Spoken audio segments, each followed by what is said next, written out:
Okay, so tell us about this survey. Like, is there anything else in this survey that we know about that's like super interesting? Yeah, so we've run up on time, I guess, for the No. hour. We're gonna keep going. April Okay, Fools. We're cool. going late. Okay. Yeah, I have a little bit of time too. So I think so. Top 5 gaps in order of however they ordered this. Number 1 was inclusion. So having a startup community that is not just like a very narrow definition of what a founder or what a startup is was identified. Storytelling was gap number 2. That was probably most mentioned in this assessment. And I have to pause and make a slight caveat. Like, there was an assessment team at Techstars that did this, and then there's me on ecosystem development. I was not involved with the assessment at all. So I do want to make that disclaimer. Don't shoot the messenger. Number 3, the gap number 3 was late stage funding, which I am sort of like questioning, because from my perspective and from my experience having these conversations around the community, there's a capital problem at every stage. Like, there's really great startup competitions, Start Peninsula, Best in the Area, and 757 pitch and things like that. But like seed stage, there's not really much like angel stage investment, even though we've got 757 angels and things like that. Like, I think, whether or not they're true to their thesis is up for debate. But I think there's a capital problem at every stage. Doesn't mean there's not capital here. I just think that there's not a whole lot of awareness, and it's not distributed in the sort of way that would develop a startup ecosystem. Gap number 4 was entrepreneurial engagement in decision-making. So there's, again, a lot of these organizations and cities that don't have any entrepreneurs as part of like their decision-making structure. Now, I am on the fence about this because, I think there's some value in having, there's obvious value in having entrepreneurs give input in these organizations, but also to some extent, like, if I'm a founder, my time is really valuable. Do I want to sit on a board and make committee type decisions inside of a university? I don't know. But like, there definitely needs to be the founder's voice somewhere in the decision-making at these places. Gap number 5 was measurement. So there's no sort of like no mechanism to measure and share progress across the region. There's a lack of transparency, misinformation, there's no accountability, and difficulties in sort of coordinating ways to measure how we're doing and then tell the story about it. Measurement from an entire like area, not necessarily like a business measurement. Yeah.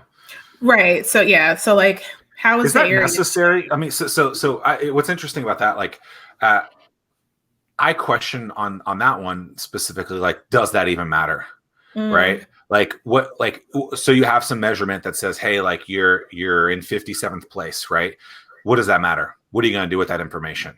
Right? And so, like, because we used to use that in the State of the Startup Community Address and say, hey, like, we're ranked whatever from the Kauffman Index. And people were like, well, who is the Kauffman Index? And like, so like, it's like, well, I mean, they're the only people who are producing this information for me to do it. Like, this is the info. I've asked them these questions. This is what they're saying. And so sometimes I just wonder, as someone who's gone through the measurement aspect of it, is like, what would you do if you had that information, right? Does having that information allow you to do anything else? Because to me, that's like the competition aspect, right? Like, who does it matter what your competition is doing, these other areas across the country?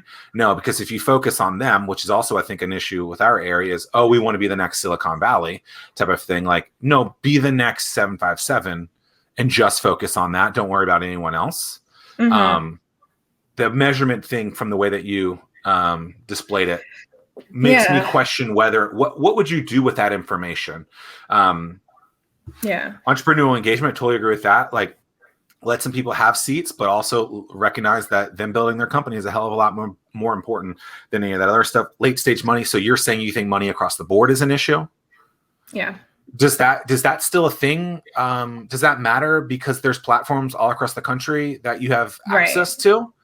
Or people just being lazy to not go after that? I guess is what how I would look at that and say, do we really have a funding issue? Or is the funding issue just you're looking for that here when you could be finding it somewhere else in Yeah. What were you going to say, Tim?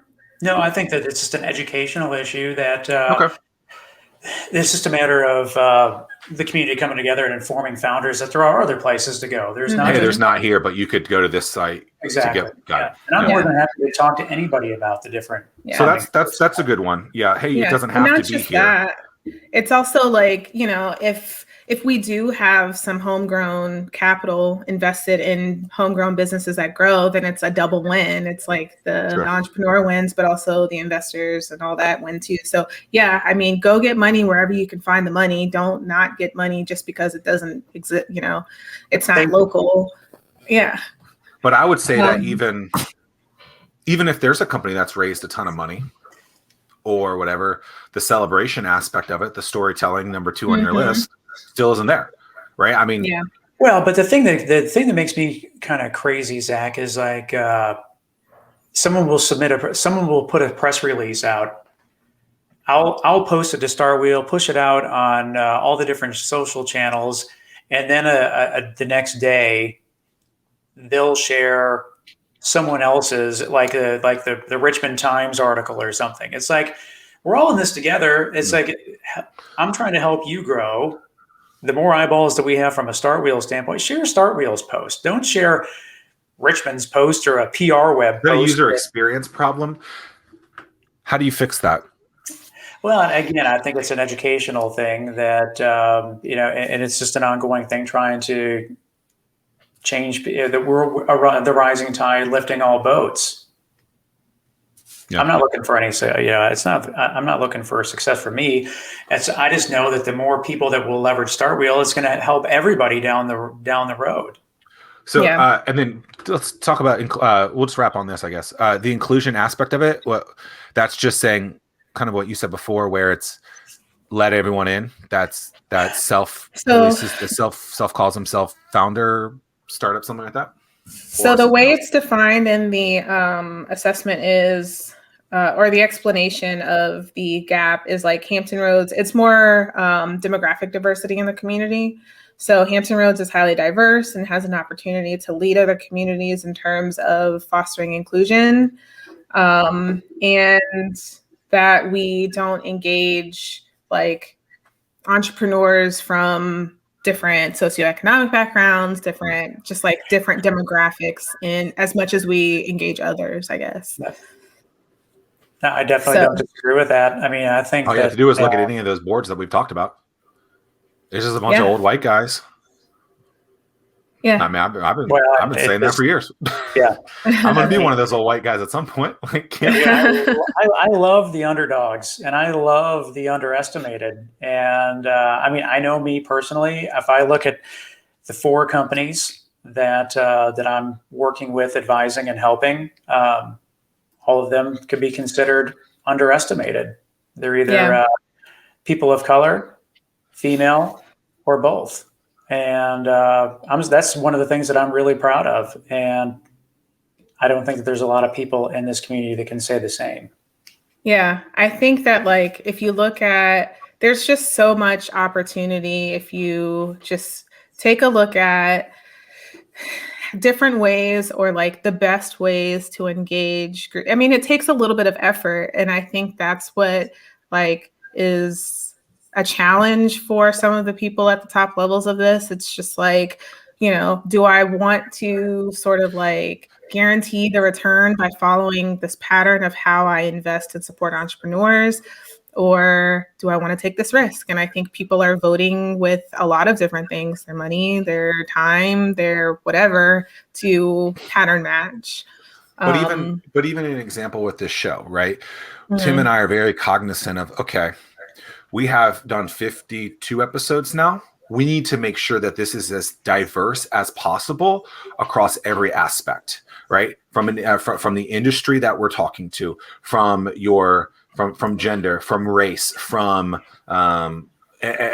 cities, right? As much as possible.